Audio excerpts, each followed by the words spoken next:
NFPA 70E Article 110.1a defines energized electrical work as electrical work performed on or near exposed energized electrical circuits or conductors that have not been energized.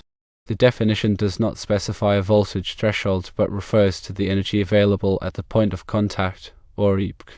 EPC is a better indicator of the potential for an electrical shock hazard than voltage alone. It considers the voltage, current, and duration of an electrical contact.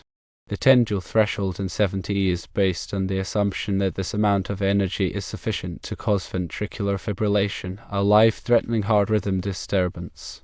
For low-voltage systems, those less than 50 volts, it is unlikely that a 10 Joule discharge would be fatal. However, it could still cause painful shocks and other injuries.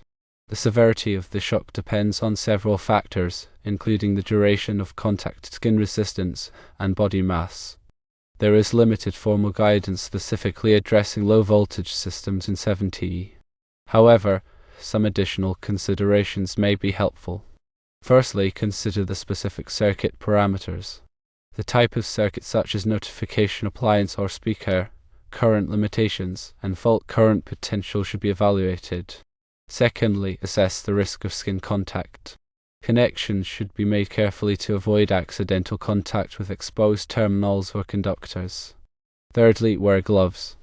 Insulated gloves can provide additional protection against shocks. Fourthly, use caution near live connections. Even though the risk of ventricular fibrillation is lower at low voltages, it is still important to avoid contact with live connections whenever possible.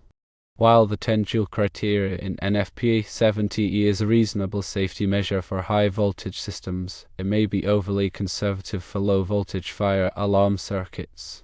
By considering the specific circuit parameters and taking additional precautions to minimize the risk of skin contact, it may be possible to work on these circuits without the need for full personal protective equipment.